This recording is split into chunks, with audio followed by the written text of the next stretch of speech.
vocês? Olá pessoal, tudo bem com vocês? Nesse vídeo nós iremos auxiliar vocês nas atividades interdisciplinares complementares, que é um auxílio para vocês executarem as bimestrais que serão na próxima semana. Isso mesmo.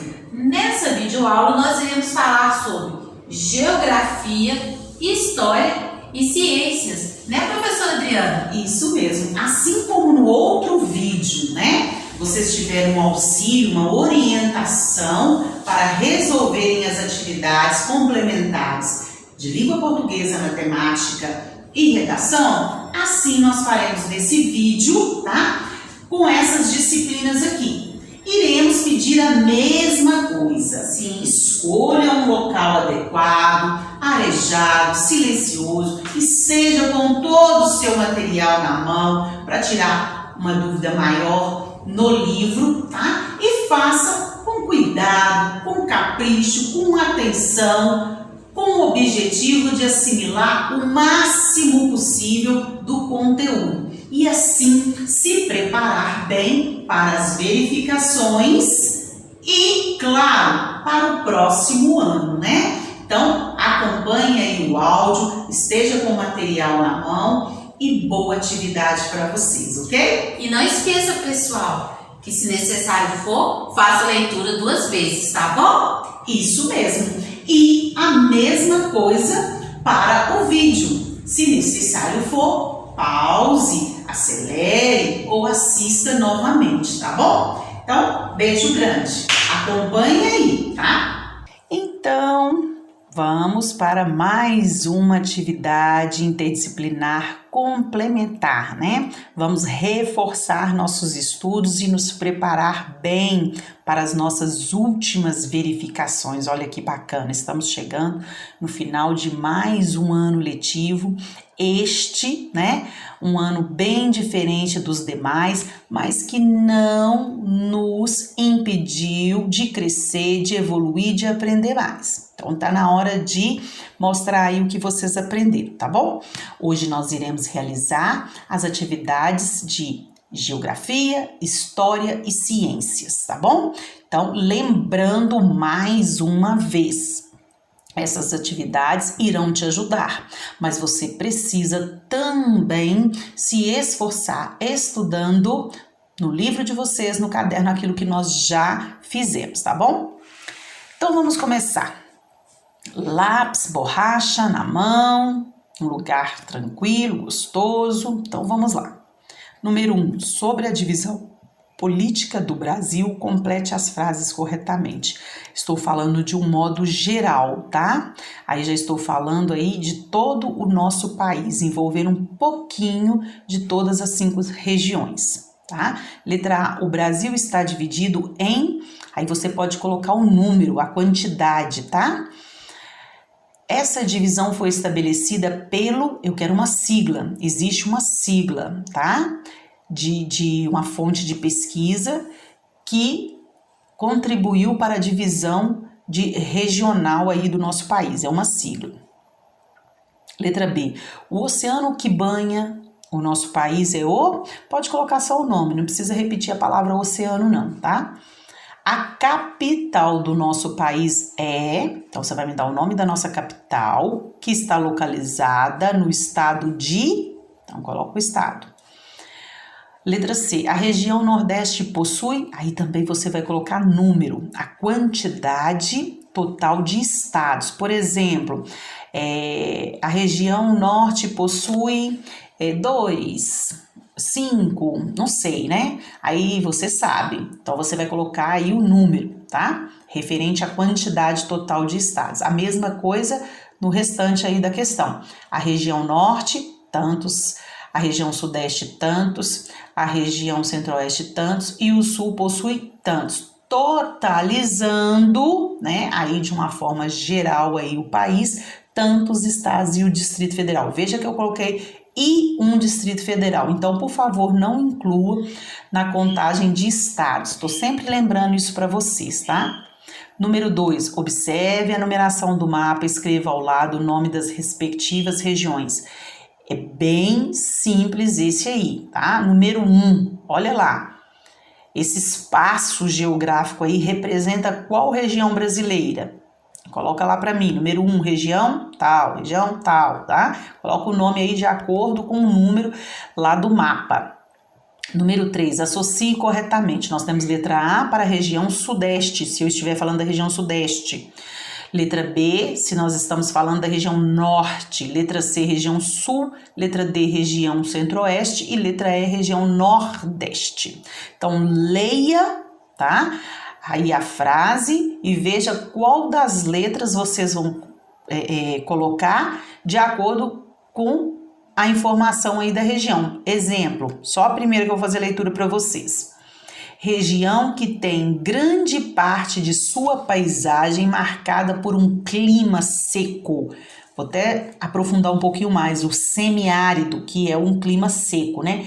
Que região onde o clima predominante lá, né, tem bastante seca? Será que é a região norte? Será que é a região sudeste? Aí você vai colocar a letra aí, se você sabe qual região que é, que eu tenho certeza que você sabe, você vai colocar ali para mim a letra que é, beleza?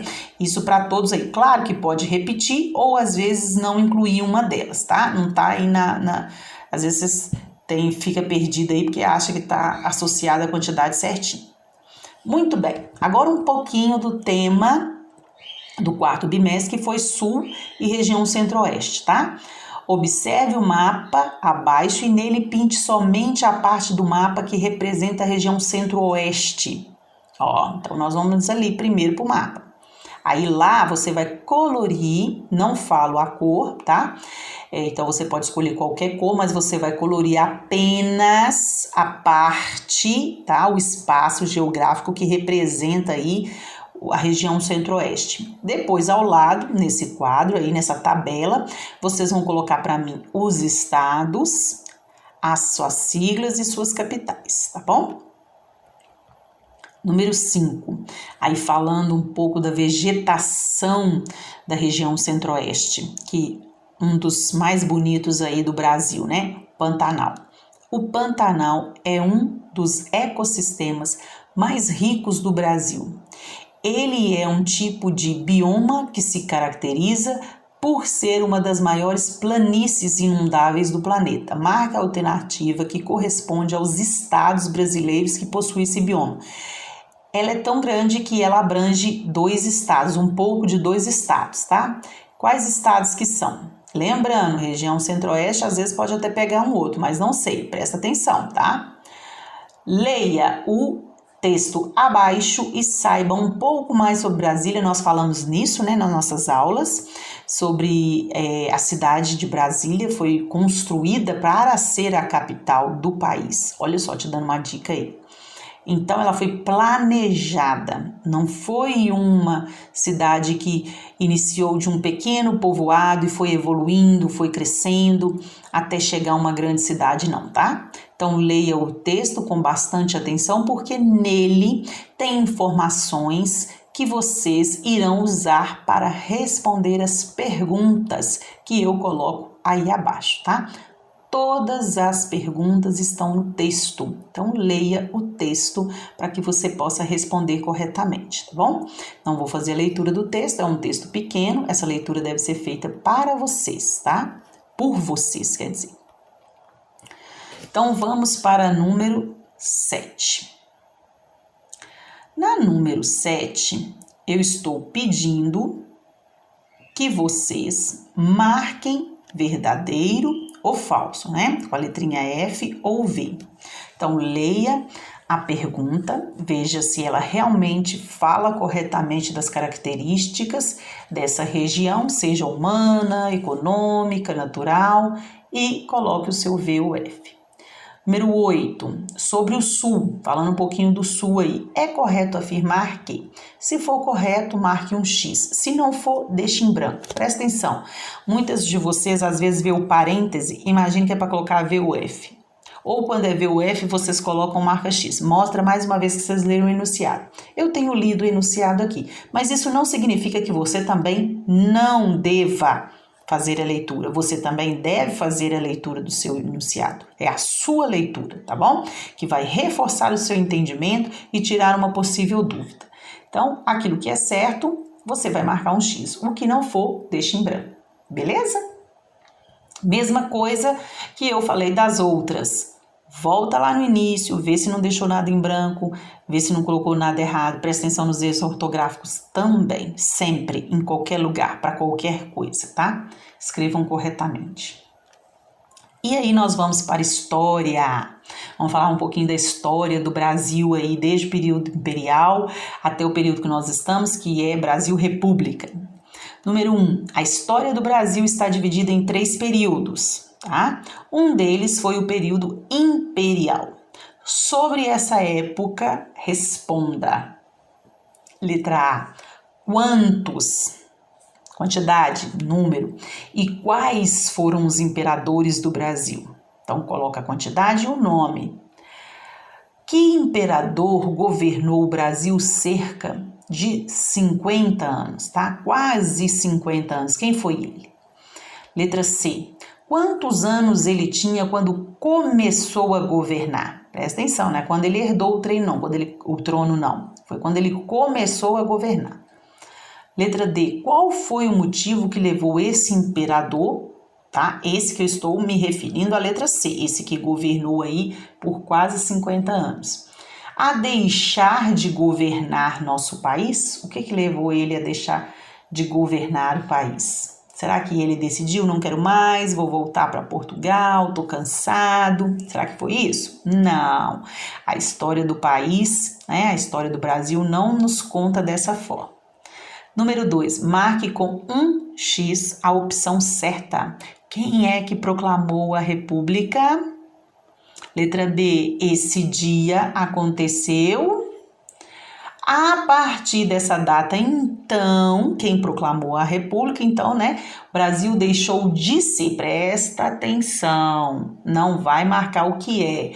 A partir dessa data, o Brasil deixou de ser. Tá? A gente já sabe que é república porque lá na letra A tá quem proclamou a república. Então a gente já sabe. Aqui eu pergunto na letra C. Quem? O que deixou de ser? Tá? Então agora algumas questões abertas. Por favor, letra legível, tá? Resposta objetiva clara. Tá? Então, iniciando com letra maiúscula, coloca um ponto final, sejam claros, objetivos, dentro daquilo que a gente estudou, dentro que está no texto. Evite copiar exatamente como está no texto. Eu falo sempre com vocês, tanto na videoaula quanto no Google Meet. Elaborem a própria resposta de acordo com aquilo que você entendeu, tá bom? Não copie, não tire trecho do livro e copie e reescreva, né? Não é isso que eu quero de vocês. Então vamos lá, número 3. O que aconteceu com Dom Pedro II e sua família após a proclamação da República? 4. Que nome se deu a revezamento de paulistas e mineiros na presidência da República? Como é que foi chamado? Né? Chamava lá uma hora os mineiros, ora os paulistas. Como é que ficou chamado esse período aí? O que aconteceu em 1930? Número 6. Como ficou conhecido o período em que Getúlio Vargas governou o país? Né? Ele governou por muito tempo. Esse período foi chamado de não sei o que, coloca aí. Quanto tempo durou esse período, né? Por isso que foi chamado assim, então teve até um nome, tá lá no livro, é um capítulo do livro. Número 7. Um dos principais acontecimentos durante o governo de Getúlio Vargas foi a Constituição de 1934. O que é Constituição? Tá? Então aí é uma coisa que a gente já perguntou em outros bimestres. 8. Escreva o que estabeleceu a Constituição de 1934 nas áreas a seguir. A Constituição de 1934, turminha, estabeleceu o que em relação à educação? E em relação às eleições? O que ficou determinado? Em relação ao trabalho, né? Ao trabalhador, os benefícios ele recebeu. Número 9. Nas eleições de 2010, pela primeira vez, uma mulher foi eleita à presidência da República. Que mulher é essa? Qual é o nome dela? E quem é o atual presidente da República? Ainda somos Brasil República, né? Então, termine de responder, faça uma nova leitura, leia o enunciado, né? Com a sua própria leitura, para que você possa interpretar melhor. Vamos lá, ciências. Agora vamos para ciências, começando com um texto que vocês irão preencher, tá? Para que surja um novo ser humano, é necessário que ocorra ou seja, é necessário o encontro. Então, vamos lá. Então, o que é esse encontro? Que nome se dá? É necessário que ocorra que é o encontro a célula reprodutora masculina, produzida onde que a célula reprodutora masculina é produzida. E esse encontro vai ser com aí tá lá a célula reprodutora feminina, produzida onde que são produzidas as células femininas, né, reprodutoras femininas. Isso ocorre aí já é dentro da mulher, como é que chama esse encontro, né, dessa célula reprodutora masculina com a feminina? Encontrou isso aonde, né? Que se localizam dentro do corpo da mulher. A partir daí, desse encontro, né, começa a se desenvolver qual que é o primeiro nome que ele recebe quando um encontrou com o outro e virou, né, aquele pequeno que recebe do sangue da mãe nutrientes e oxigênios aí como é que chama aquele, na hora que o bebê nasce até corta, como é que chama aí, que é onde ele recebe, né, os nutrientes e oxigênio. Aí com 3 meses ele já é começando, tem umas fases, tá, gente? E possui todos os órgãos internos. E finalmente, após aí nós não vamos colocar casos isolados. Eu coloquei tantos meses porque fulano foi prematuro e tal. Não, a gente não tá falando de casos isolados, tá? A gente tá falando cerca de aí está pronto para nascer. Complete aí, por favor, tá? Número 2, nomeie parte dos órgãos que fazem parte do sistema genital masculino. Já coloquei alguns e vocês vão colocar o restante. Número 3, escreva o nome dos órgãos que compõem o aparelho reprodutor feminino, tá? Presta atenção na quantidade de quadradinho. Número 4, falando sobre o sistema urinário. Sobre o sistema urinário, responde: qual que é a função do sistema urinário? Ele tem a responsabilidade, a função de fazer o quê? Tá? Elabore sua resposta aí. B, o que excretamos com a urina? O que nós eliminamos com a urina, né? Na hora que nós estamos urinando, o que estamos eliminando do nosso corpo? Letra C, onde que fica armazenada a urina antes de ser excretada pelo corpo, antes de ser eliminada pelo corpo? Letra D, explique qual é o caminho que a urina percorre até ser excretada do nosso corpo. Então, por onde ela passa? Sai de onde, passa por onde, até sair do nosso corpo. Número 5, leia um pequeno texto, tá, turminha? Falando sobre formas de energia, também falando sobre isso, né? Energia, eletricidade, combustão. Então, escolhi aí as formas de energia, que é um assunto muito discutido, né? Sobre sustentabilidade, principalmente, para que vocês possam responder as perguntas de A até a letra F. Então, leia com bastante atenção, 1, 2, quantas vezes for necessário. Todas as respostas estão aí no texto, tá ok? Número 6. A figura abaixo representa olha lá o desenho. Está representando o quê? Olha lá, bastante água, a queda d'água para movimentar as turbinas, para gerar aí, né? O quê? Nela a água é aproveitada marque um X na opção certa aí. Então, a imagem abaixo representa a água é aproveitada para o abastecimento para cidades, produção de energia, irrigação de terras ou formação de açudes. Bem tranquila essa aí, tá? Número 7. Assinale a única alternativa correta. Presta atenção. Tem 4 opções aí, somente uma está correta. Leia com bastante atenção, marque um X em cima da letrinha. Se for letrinha A, marque um X em cima da letra A. Se for letra B, marque um X em cima da letra B, tá bom? Número 8. Indique o nome da fonte de energia representada em cada imagem abaixo. Então, eu tenho 2 tipos de fontes de energia aí, tá? E tem um tracinho embaixo. Você vai colocar para mim o nome de cada uma delas. Depois, ao lado, nessas linhas, vocês irão me explicar por que esses 2 exemplos aí, eles também são chamados de fontes de energias limpas. De onde vem esse termo, né? Energias limpas. Então, me explica aí por que elas são chamadas assim. Número 9, falando um pouco de combustão. O que são combustíveis fósseis? Desculpa, ainda não. Número 9, o que são combustíveis fósseis? E cite 3 exemplos de combustíveis fósseis. Aí ainda falando de fonte de energia. Agora sim, número 10. Cite 3 exemplos... Desculpa, mais uma vez. Cite 3 elementos necessários para que haja uma combustão, ou seja, para que surge o fogo, né? Para que aconteça o fogo. 3 nomes aí, bem tranquilo, tá lá no livro de vocês, falamos bastante sobre isso, ok?